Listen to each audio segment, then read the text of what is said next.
आज भारताचा 77वा प्रजासत्ताक दिन. भारताच्या लोकशाही पर्वाची सुरुवात खरं तर आजच्या दिवसापासून झाली. नागरिकशास्त्राच्या पुस्तकात रिकाम्या जागा भरामध्ये 2 प्रश्न विचारले जायचे. एक, संविधान सभेचे अध्यक्ष कोण होते आणि दुसरा, मसुदा समितीचे अध्यक्ष कोण.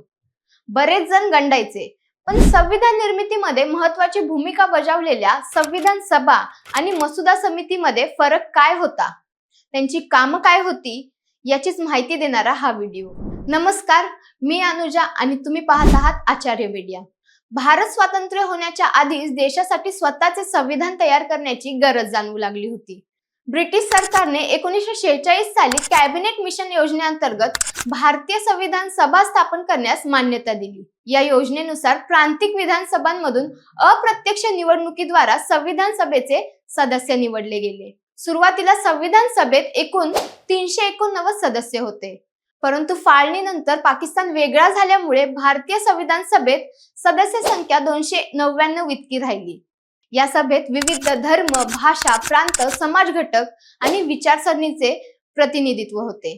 त्यामुळे संविधान सर्वसमावेशक बनवण्याचा प्रयत्न करण्यात आला. संविधान सभेचे मुख्य काम म्हणजे भारतासाठी राज्यघटना तयार करणे, तिच्या प्रत्येक तरतुदीवर सखोल चर्चा करणे, दुरुस्त्या सुचवणे आणि अंतिम स्वरूपात संविधान स्वीकारणे. प्रस्तावना, मूलभूत हक्क, राज्यघटनेची रचना, केंद्र राज्य संबंध, न्याय व्यवस्था, निवडणूक व्यवस्था, अल्पसंख्याकांचे हक्क, अनुसूचित जाती जमातीचे संरक्षण अशा सर्व विषयांवर अंतिम निर्णय घेण्याचा अधिकार संविधान सभेकडे होता. विविध समित्यांचे अहवाल मंजूर करणे, त्यावर चर्चा करणे आणि आवश्यक ते बदल करणे हे देखील संविधान सभेचे काम होते. थोडक्यात संविधान सभा ही संविधान तयार करण्याची अंतिम निर्णय घेणारी संस्था होती. संविधान सभेचे अध्यक्ष डॉक्टर राजेंद्र प्रसाद होते. मसुदा समिती हे संविधान सभेअंतर्गत स्थापन केलेली एक महत्वाची समिती होती. 29 ऑगस्ट 1947 रोजी तिची स्थापना करण्यात आली आणि डॉक्टर बाबासाहेब आंबेडकर हे तिचे अध्यक्ष होते. मसुदा समितीचे मुख्य काम म्हणजे संविधान सभेने मंजूर केलेल्या तत्वांवर आणि विविध समित्यांच्या शिफारीवर आधारित संविधानाचा लिखित मसुदा तयार करणे. म्हणजेच संविधानातील कलमे, उपकलमे, शब्दरचना आणि कायदेशीर भाषा ठरवण्याची जबाबदारी मसुदा समितीची होती. सभेत झालेल्या चर्चांमधून आलेल्या सूचना, टीका आणि दुरुस्त्या समाविष्ट करून मसुदा अधिक स्पष्ट, सुसंगत आणि कायदेशीर दृष्ट्या मजबूत बनवणे हे या समितीचे महत्वाचे कार्य होते. मसुदा समिती स्वतः निर्णय घेत नव्हती, ती संविधान सभेच्या निर्णयांना योग्य भाषेत आणि रचनेत मांडत होती. संविधान सभा आणि मसुदा समिती यांच्यातील फरक पाहिल्यास संविधान सभा ही सर्वसमावेशक आणि सर्वोच्च संस्था होती, तर मसुदा समिती ही तिच्या अधीन काम करणारी एक विशेष समिती होती.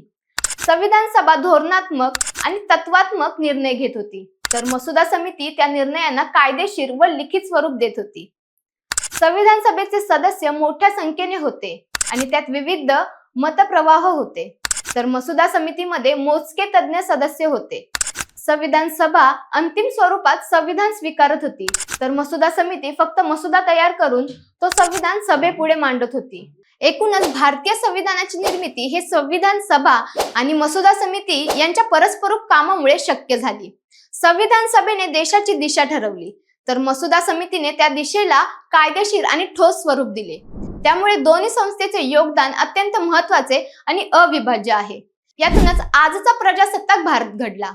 अभ्यास करून डॉक्टर बाबासाहेब आंबेडकर त्यांच्या सहकार्यांनी संविधानाची निर्मिती केली. आजच्या प्रजासत्ताक दिनी लोकशाहीचा सर्वोच्च ग्रंथ संविधानातल्या हक्क आणि कर्तव्याप्रती सजग राहण्याची प्रतिज्ञा करूया. तुम्हा सर्वांना प्रजासत्ताक दिनाच्या हार्दिक शुभेच्छा.